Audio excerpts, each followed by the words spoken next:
getting the spirit of Dharu Jatra as we keep singing, there also we doing this thing. Let us bring that spirit again. ఏంటిగా ధారు జాతరలో బలంగా మనం జీవంతో పాటలు పాడతామో అలాంటి పరిస్థితులు నాకు కనిపిస్తూ ఉంటున్నాయి. కాబట్టి అలాంటి పరిస్థితిని తిరిగి మనం మన మధ్యలోనికి తీసుకొస్తాం. So now let us see here, as the disciples have taken that command of Jesus seriously, and how the ancient church, that time church, how they responded to that. ఎప్పుడైతే యేసు ప్రభు ఈ బాధ్యతను వారికి అప్పగించున్నాడో ఆదిమ సంఘము ఏ రీతిగా ఈ బాధ్యతను నెరవేరుస్తూ ఉంటుందో మనం గమనిస్తాం. So that we find in Acts 13th chapter. అది మనము అపోస్తుల కార్యములో 11వ అధ్యాయంలో గమనిస్తూ ఉంటున్నాం. Now here see in this 3 verses of 13th chapter. మొదటి 3 వచనాలను 11వ అధ్యాయంలో గమనించినట్లయితే already the word spreaded from Jerusalem to Antioch. ముందుగానే యెరూషలేము నుంచి అంతియోకు దేవుని వాక్యం అందించబడింది. And then now you see what kind of people their names have been mentioned here. ఇక్కడ మనము గమనించినట్లయితే ఎలాంటి పేర్లు ఉన్నాయో మనము గమనిస్తూ ఉంటున్నాం. Here the name of Barnabas is mentioned. ఇక్కడ బర్నబా పేరు ఉన్నట్టు మనం గమనిస్తూ ఉంటున్నాం. Barnabas comes from the Jewish community. బర్నబా యూదా ఒక కమ్యూనిటీలో నుంచి వస్తూ ఉంటున్నట్టు మనం చూస్తూ ఉంటున్నాం. Then Simeon called Niger. తర్వాత సిమియోను అను లూకియా. Niger is none but a Negro, a black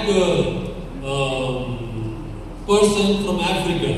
నిగేర్ అనబడిన సిమియోను అంటే ఈయన ఆఫ్రికా దేశంలో నీగ్రో జాతికి చెందినవాడుగా మనం గమనిస్తూ ఉంటున్నాం. So the word of God went up to the Africa. కాబట్టి దేవుని వాక్యము ఆఫ్రికా దేశంలోనికి వెళ్తూ ఉంటున్నట్టు మనం చూస్తూ ఉంటున్నాం. Then the third person is Lucius of Cyrene. తర్వాత కురేనీయుడైన లూకియాను మనం చూస్తూ ఉంటున్నాం మూడవదిగా. So Lucius is the Greek person. Greek. ఈ లూకియా గ్రీకు దేశస్థుడుగా మనం చూస్తూ ఉంటున్నాం. So the word of God spread into the Greece nation. కాబట్టి ఈ గ్రీసు దేశంలోనికి కూడా దేవుని వాక్యము వెళ్ళినట్లు మనం గమనిస్తూ ఉంటున్నాం. And there is another person who belonged to Herod's palace. ఇంకొక వ్యక్తి కూడా ఇక్కడ హేరోదు యొక్క వనములో ప్యాలెస్ లో ఉన్నట్టు మనం గమనిస్తూ ఉంటున్నాం. So the word of God went into the royal palace also.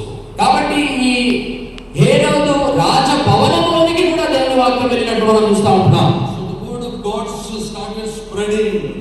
కాబట్టి దేవుని వాక్యము విస్తరిస్తూ ఉంటున్నట్టు మనం గమనిస్తూ ఉంటున్నాం. And to that church how they responded to the spread of the gospel. ఆ సంఘము దేవుని వాక్యమును ఏ రీతిగా అర్థం చేసుకుందో మనం గమనిస్తూ ఉంటున్నాం. That congregation was indulged in worship, fasting and prayer. ఆ సంఘము ఉపవాసము దేవుని ఆరాధించడంలో సహవాసంలో ఉన్నట్టు మనం చూస్తూ ఉంటున్నాం. It is written here that these people from different places come together and put their hearts together to worship God and fasting. ఇక్కడ రాయబడి ఉంది ఆయా ప్రాంతాల నుంచి వచ్చిన ప్రజలందరూ కూడా దేవుని ఆరాధిస్తూ ఉపవాసంలో ఉంటున్నట్లు మనం చూస్తూ ఉంటున్నాం. So when you worship in one spirit, కాబట్టి ఏకాత్మతో మనం దేవుని స్తుతించినప్పుడు, when you fast and pray, ఉపవాసం నుండి ప్రార్థించినప్పుడు God reveals his revelations. దేవుడు తన యొక్క ప్రణాళికను తన యొక్క చిత్తమును ఆయన యొక్క రెవల్యూషన్స్ ను మనకు తెలియజేస్తా ఉంటున్నాడు. See what the Holy Spirit says. ఇక్కడ పరిశుద్ధ దేవుని And when you worship the Lord, God reveals his revelations.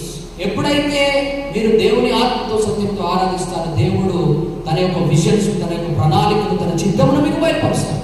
And when you support this kind of a ministry, ఎప్పుడైతే మీరు ఇలాంటి పరిచర్యకు సహకరిస్తారో with your generous gifts, ధారాళంగా మీరు సహకరించే ఎలాంటి బహుమానాలైనా and generous donations, ఆయా రకాలుగా మీరు ఇచ్చే ధనము కానీ ఫండ్స్ కానీ ఏదైనప్పటికీ and you help bringing joy in heaven.